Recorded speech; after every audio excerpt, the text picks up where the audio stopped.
Hello my beautiful sweet baby yams and squidlets alike. Today we're going to be talking about one of the scariest experiences while riding a motorcycle, low grip situations. For those of you that don't know, grip or traction on a motorcycle is the lifeline and one of, if not the most important things that a motorcycle needs in order to move forward and corner.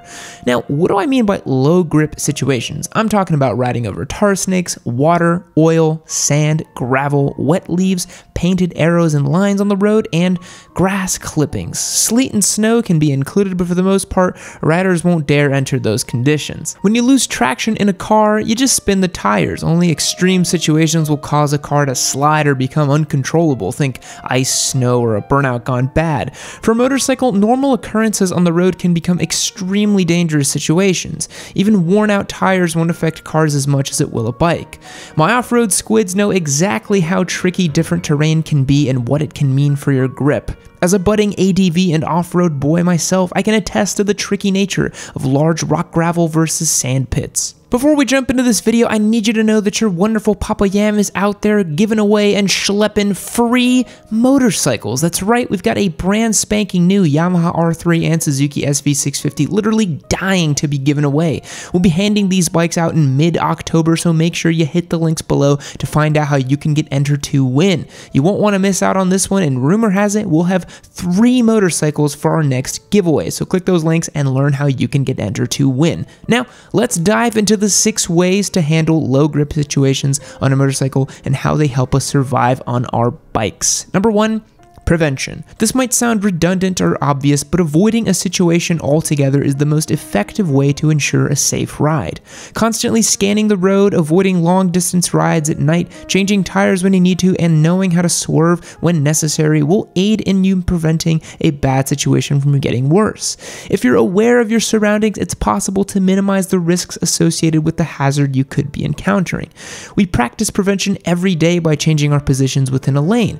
The center of the lane is the most hazardous because of the painted arrows and typically because that's where oil spills and debris accumulates. The road itself can have a high point in the center, flanked by ruts on each side. If you're riding in the center, you're only exploring your bike to more hazards than necessary. You can try to be a street Rossi all you want, but the track doesn't have changing conditions like the streets. On one pass, you could hammer through a turn at a 50-degree lean angle, but when you try it again, a car could have leaked oil on the road, causing you to crash. Racetracks don't have this problem for the most part, nor other hazards. The safest way to ride however fast you would like. For those of you who won't track your bike and still insist on becoming a MotoGP rider on your daily commute, try to be as observant as possible to changing road conditions and new hazards. It only takes a single car to leak oil on the ground for you to slide, or a truck to lose some sand or gravel to make riding conditions worse.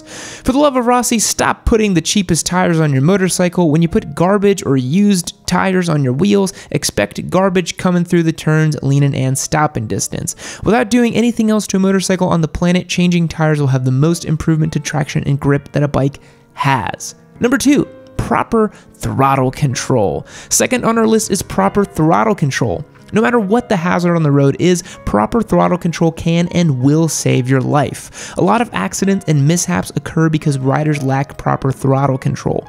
New riders tend to react to hazards, turns, and other challenges by releasing the throttle. Now, this is the absolute worst thing that you can do. When the throttle is released at any point, the majority of the weight is transferred from the rear wheel to the front wheel. Since the rear wheel is also the drive wheel, the rear will lose traction. The free spinning front wheel will absorb the shift in weight but won't be able to do anything practical because it doesn't drive the bike. In a straight line, this isn't a big deal, but when you're leaned over in a turn, the shift in weight could cause the bike to jerk, become unstable, or in the worst case, crash. When you're approaching a hazard on the road such as sand or water, consistently rolling on the throttle is going to be your best means of survival.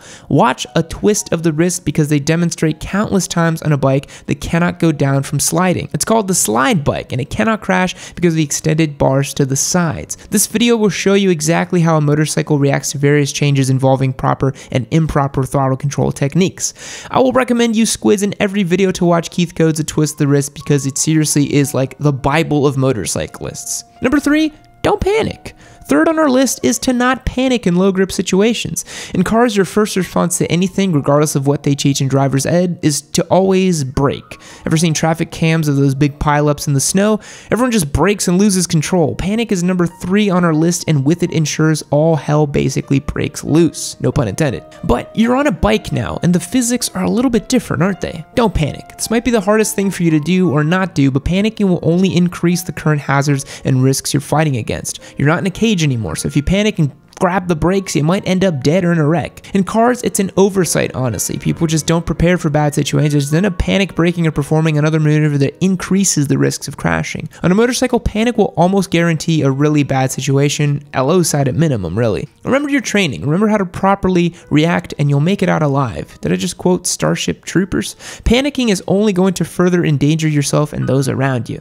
If you panic and want to learn how to stop, remember to breathe, release tension throughout your body. If it helps, tell yourself what to do as you do it. I do this all the time on track. Let's say you're coming around a corner and someone has a lot of water running off their lawn. Tell yourself to keep the roll on with the throttle, stay off the brakes, and just simply ride through it. If you're a new rider, you might just want to brake and slow down, stand the bike up a little bit, but that's really only going to cause a bad situation. Stop yourself from doing what you want to do and practice what you need to do. Whatever it is you need to do in order to keep yourself from panicking and riding safe, do it.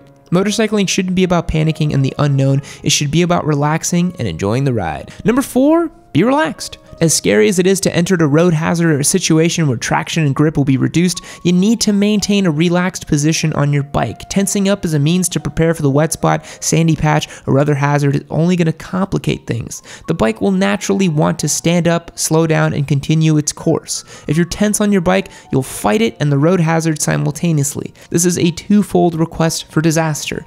Let the bike guide you through the problem on the road. Chopping the throttle or reacting harshly will lead to increased difficulties. If your body is tense, you won't take any changes too lightly. Hitting rough bumps at speed with a tense body will wear you out or could even hurt you.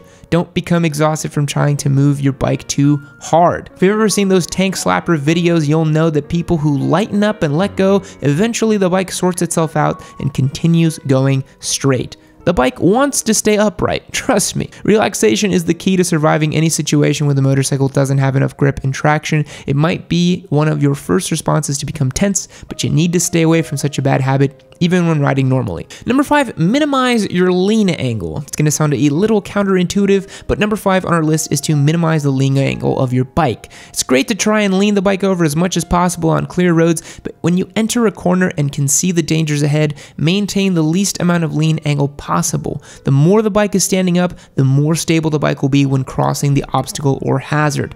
Leaning the bike too much can easily result in low sides or losing control. Already having the weight to one side paired with the slippery hazard becomes a wish for dropping the bike. When riding in the rain, stay as upright as possible. This also goes for other types of known road hazards as well. Leaning and bad roads do not mix ever. To maintain the least amount of lean, adjust your speed accordingly and ride a little bit slower. Stand it up, hang off the bike, pitch that thing up. If you get caught in the rain, deal with it or pull off the road to shelter. Don't race in the rain and try to make it home faster. It's only going to cause you to lean more, turn harder, and eventually drop your bike. Number 6, don't speed. The last item on our list is to not speed.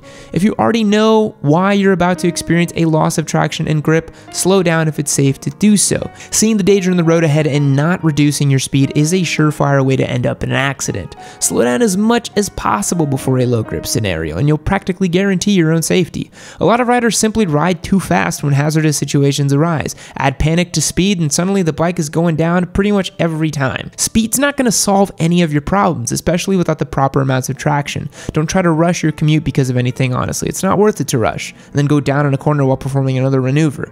Don't worry about your speeds not being high enough either. Just the same with any other rider, I want to survive hazards at a minimum and preferably go home as well.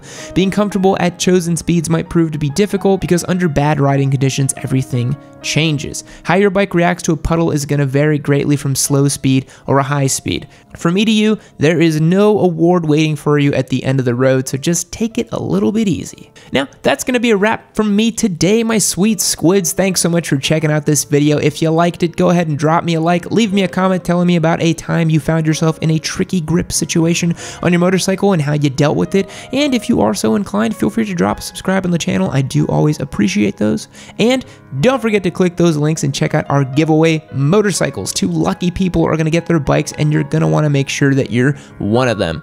I'll catch you guys in the next one. See you later.